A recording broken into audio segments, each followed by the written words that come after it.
एक बार हजरत ख्वाजा मोइनुद्दीन चिश्ती रहमतुल्लाह अलैहि इस्लाम का पैगाम फैलाने की नीयत से अपने कुछ मुरीदों के साथ अजमेर शरीफ के एक जगह पर तशरीफ लाए, जिस मुकाम पर हजरत ख्वाजा मोइनुद्दीन चिश्ती रहमतुल्लाह अलैहि ने कयाम किया। वहां के करीब ही एक बड़ा तालाब था, जिसे वहां के हिंदू लोग अनासागर कहते थे। उस तालाब की बसात और पवित्रता पाकीज़गी के कारण हिंदू समाज में इसका बहुत एहतराम किया जाता था। उनका यह अकीदा था कि जो शख्स दिन भर गुनाह करने के बाद इस तालाब में डुबकी लगाता है, उसके तमाम गुनाह धुल जाते हैं। इसी वजह से वे इस तालाब को हमेशा दियों से सजाए रखते थे। कहा जाता है कि इस तालाब में हर रात दिए जलाने के लिए तकरीबन 3 मन तेल की जरूरत होती थी। तालाब की पवित्रता पाकीज़गी के कारण वहां सभी हिंदुओं को दाखिल होने की इजाजत नहीं थी। सिर्फ आला तबके के ब्राह्मण ही वहां गुस्ल कर सकते थे और तालाब के पानी को छू सकते थे। उनका यह मानना था कि अगर ब्राह्मणों के अलावा कोई और तालाब के पानी को छू ले तो पानी नापाक हो जाएगा। हजरत ख्वाजा मोइनुद्दीन चिश्ती रहमतुल्लाह अलैहि और उनके मुरीद लंबे सफर से थके हुए थे। कुछ देर आराम फरमाने के बाद जब नमाज का वक्त हुआ तो ख्वाजा मोइनुद्दीन चिश्ती रहमतुल्लाह अलैहि ने हजरत बख्तियार काकी रहमतुल्लाह अलैहि को अजान देने का हुक्म दिया। आपके हुक्म पाकर हजरत बख्तियार काकी रहमतुल्लाह अलैहि ने अजान देना शुरू किया। उस वक्त हिंदुस्तान में तौहीद का पैगाम और अजान के अल्फाज किसी ने नहीं सुने थे। जब लोगों ने पहली बार अजान के अल्फाज सुने तो उनके दरमियान हलचल मच गई। लोग अपने घरों से बाहर आकर एक दूसरे से कहने लगे, यह फकीर लोग कहां से आ गए और यह क्या पढ़ रहे हैं। अजान खत्म होने के बाद हजरत ख्वाजा मोइनुद्दीन रहमतुल्लाह अलैहि और उनके साथियों ने अना सागर तालाब पर जाकर वजू करना शुरू किया। जब हिंदू पुजारियों ने देखा कि एक अजनबी दरवेश उनके मखसूस तालाब का इस्तेमाल कर रहा है तो उनके दिल में गुस्से की आग भड़क उठी। एक पुजारी बोला, यह दरवेश कहां से आ गया? बिना हमारी इजाजत के इसने हमारे पाक तालाब को हाथ लगा दिया। हम इस तालाब को कितना मुकद्दस मानते हैं और इन मुसाफिरों ने इसे नापाक कर दिया है। इसका कोई हल निकालना ही होगा। इसके बाद हजरत ख्वाजा मोइनुद्दीन चिश्ती रहमतुल्लाह अलैहि ने तमाम साथियों के साथ मिलकर जमात के साथ नमाज अदा की। लोग यह मंजर देखने लगे और कहने लगे, यह तो कोई अजीब फकीर है। हमारे मंदिरों में सब देवी देवता मौजूद हैं और यह उनकी इबादत न करके किसी नए खुदा की इबादत कर रहा है। अगर मंदिर के बाहर भी कोई खुदा है तो उसे भी मंदिर में रखा जाना चाहिए ताकि लोग उसकी भी पूजा कर सकें। शाम ढलने लगी। शाम होते ही राजा पृथ्वीराज के ऊंटों के चरवाहे अपने ऊंट लेकर उस जगह पहुंचे। इत्तेफाक से हजरत ख्वाजा मोइनुद्दीन चिश्ती रहमतुल्लाह अलैहि उसी जगह पर तशरीफ फरमा थे जहां आमतौर पर राजा के ऊंट आराम किया करते थे। चरवाहों ने देखा कि एक दरवेश का काफिला उनके मुकाम पर आकर बैठा है। उन्होंने हजरत ख्वाजा मोइनुद्दीन चिश्ती रहमतुल्लाह अलैहि और उनके साथियों से कहा, फकीर बाबा, आप कहां से तशरीफ लाए हैं और यहां आकर बैठ गए? क्या आपको मालूम नहीं कि यहां रोजाना राजा पृथ्वीराज के ऊंट आराम फरमाते हैं? ये जानते हुए भी आपने यहां बैठने की जुर्रत कैसे की? हजरत ख्वाजा मोइनुद्दीन चिश्ती रहमतुल्लाह अलैहि ने उन चरवाहों को नरमी से जवाब दिया, बाबा, हम मुसाफिर हैं और अनजान हैं।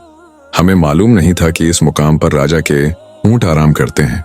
चूंकि हम पहले ही यहाँ रात गुजारने का इरादा कर चुके हैं, तुम अपने ऊंटों को आज किसी और जगह आराम देने ले जाओ। आसपास बहुत सी जगह हैं। हजरत ख्वाजा मोइनुद्दीन चिश्ती रहमतुल्लाह अलैहि का जवाब सुनकर पृथ्वीराज के सिपाही बोले, फकीर की हिम्मत तो देखो, कहता है कि राजा के ऊंटों को कहीं और ले जाएं और खुद यहाँ बैठे रहेंगे। वो सिपाही बोले, फकीर बाबा, यह तो हरगिज मुमकिन नहीं है। राजा के ऊंट अपने ही मुकाम पर बैठेंगे। यह कहकर सिपाही ने हजरत ख्वाजा मोइनुद्दीन चिश्ती रहमतुल्लाह अलैहि और उनके साथियों को वहां से उठाने के लिए जबरदस्ती शुरू कर दी। हजरत ख्वाजा मोइनुद्दीन चिश्ती रहमतुल्लाह अलैहि बहुत ही नरम दिल के थे। जब उन्होंने देखा कि सिपाही जबरदस्ती कर रहे हैं तो उन्होंने बख्तियार काकी रहमतुल्लाह अलैहि से कहा, बख्तियार, हम यहाँ बैठकर क्या करेंगे? जब राजा के ऊंटों को यहीं बैठाना है तो रहने दो, ऊंट यहीं बैठें, हम यहाँ से जा रहे हैं। यह कहकर हजरत ख्वाजा मोइनुद्दीन चिश्ती रहमतुल्लाह अलैहि अपने साथियों के साथ वहां से चले गए।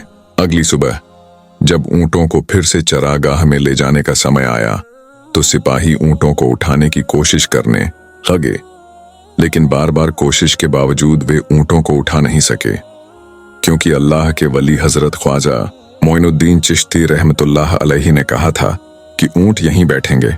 अल्लाह रब्बुल आलमीन ने उनकी यह दुआ कबूल कर ली थी और ऊंटों को हुक्म दिया था कि जब तक मोइनुद्दीन चिश्ती खुद नहीं कहेंगे तब तक वे यहीं बैठे रहेंगे। इसके बाद चरवाहे ऊंटों के न उठने का कारण जानने लगे। उनमें से एक नेक सिपाही था जिसने कहा, क्या तुम्हें याद है कि हमने कल यहां से एक बाबा को उठाया था? जाते जाते उन्होंने कहा था कि हम जा रहे हैं, राजा के ऊंट यहीं बैठेंगे।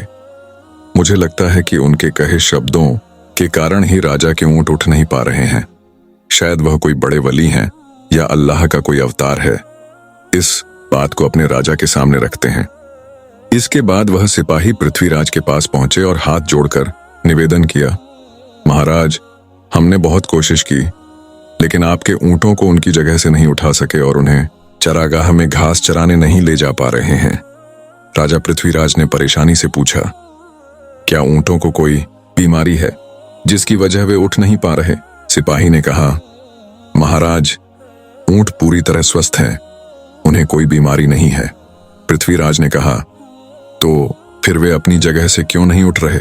सिपाही ने कहा, महाराज, कल उस जगह पर एक बाबा बैठे थे। हमने उनके और उनके साथियों के साथ काफी जबरदस्ती की और उन्हें वहां से उठा दिया था। जाते जाते उन्होंने कहा था, राजा के ऊंट यहां बैठेंगे और उठेंगे नहीं।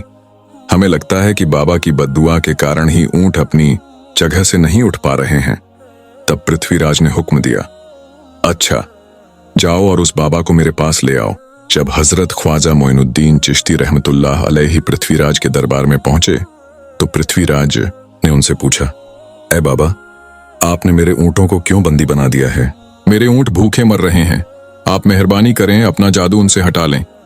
अगर जादू नहीं हटाया तो मेरे ऊंट भूखे मर जाएंगे। पृथ्वीराज की बात सुनकर हजरत ख्वाजा मोइनुद्दीन चिश्ती रहमतुल्लाह अलैहि मुस्कुराते हुए बोले, अल्लाह के बंदे, हम मुसलमान हैं और मुसलमान कभी जादू नहीं करते। तुम्हारे ऊंटों को मैंने नहीं, बल्कि इस दुनिया को चलाने वाले अल्लाह रब्बुल आलमीन ने बैठाया है। उनकी हुक्म से ऊंट बैठे हैं और उनकी हुक्म से ही उठेंगे। लेकिन मैं उस अल्लाह से दुआ कर सकता हूं कि वह तुम्हारे ऊंटों को उठने की हुक्म दे।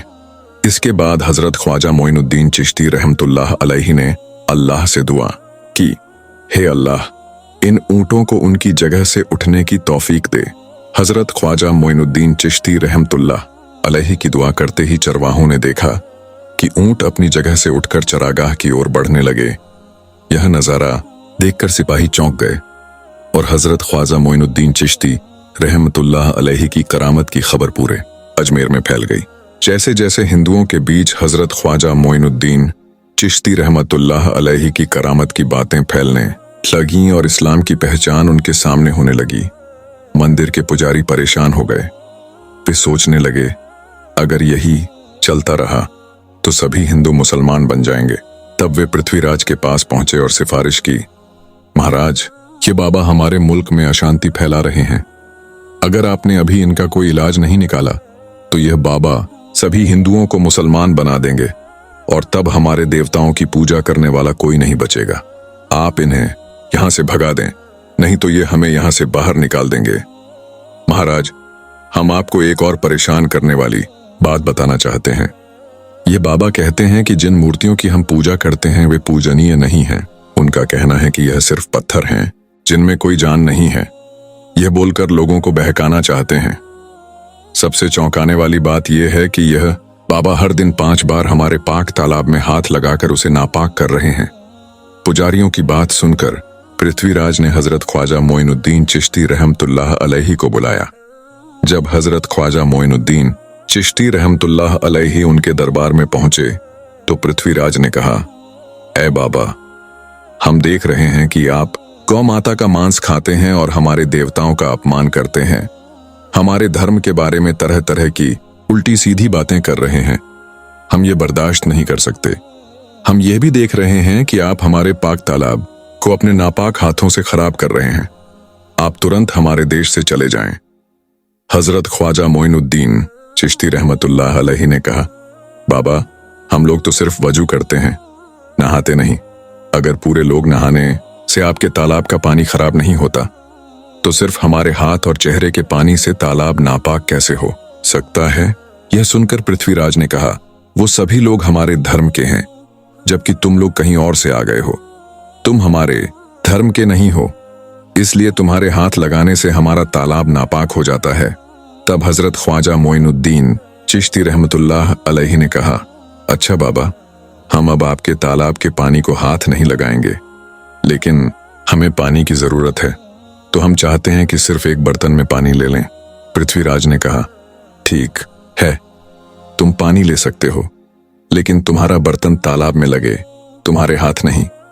अगर तुम्हारे हाथ तालाब में लगे तो हम इसके खिलाफ सख्त कार्रवाई करेंगे। राजा के साथ सहमति के बाद हजरत ख्वाजा मोइनुद्दीन चिश्ती रहमतुल्लाह अलैहि ने अपने खलीफा बख्तियार काकी रहमतुल्लाह अलैहि से कहा, बख्तियार, जाओ और राजा के तालाब से एक बर्तन में पानी ले आओ, लेकिन बहुत सावधानी से पानी लेना, ताकि तुम्हारा हाथ तालाब के पानी को न छू सके। बख्तियार काकी रहमतुल्लाह अलैहि हजरत ख्वाजा मोइनुद्दीन चिश्ती रहमतुल्लाह अलैहि के हुक्म सुनकर अना सागर से पानी लेने गए। उन्होंने बर्तन को तालाब में डुबोया और उनका हाथ पानी को नहीं छू सका, क्योंकि करिश्मे से पूरा तालाब एक छोटे बर्तन में समा गया।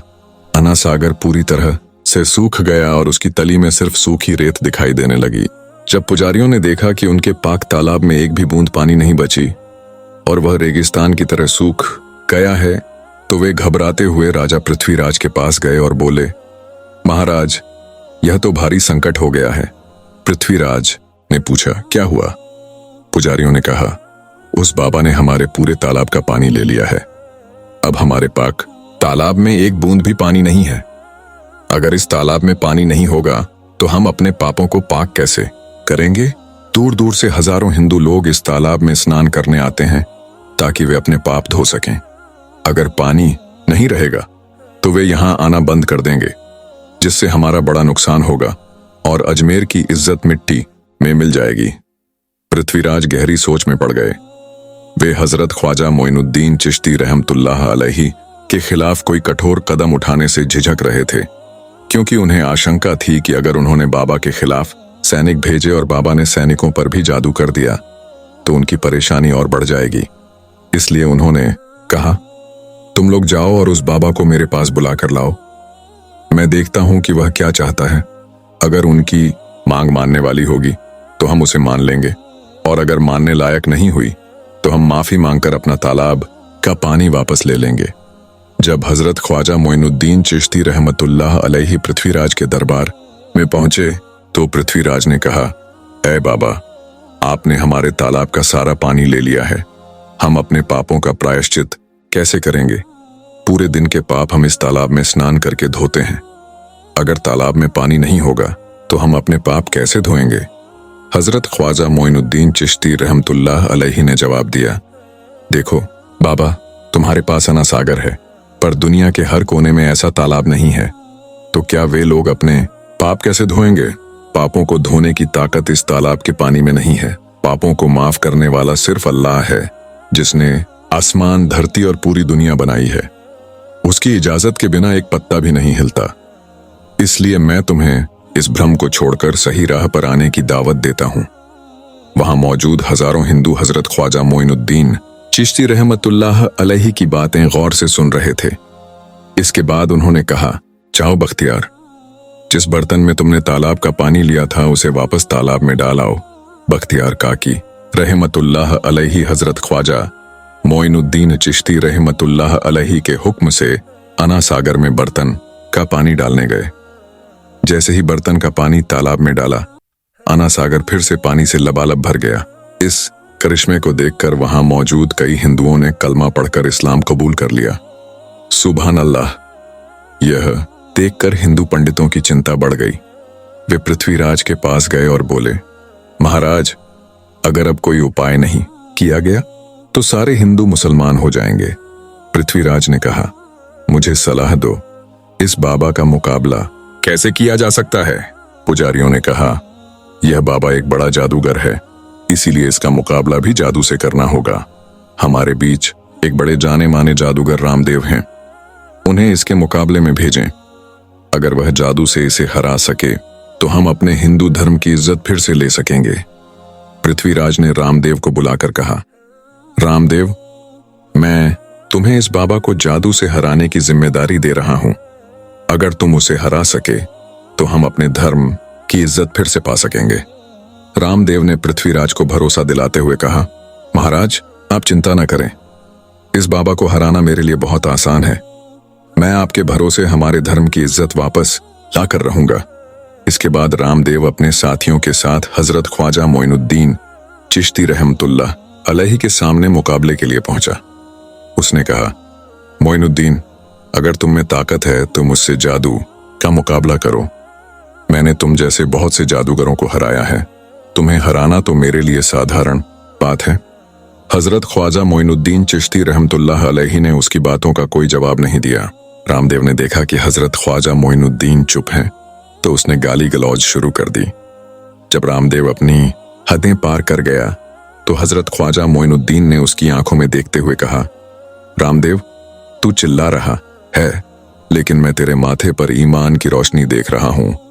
हजरत ख्वाजा मोइनुद्दीन चिश्ती रहमतुल्लाह अलैहि की यह बात सुनते ही रामदेव कांपने लगा और उसी वक्त अल्लाह रब्बुल आलमीन ने उसके दिल में ईमान की रोशनी डाल दी। सुभान अल्लाह।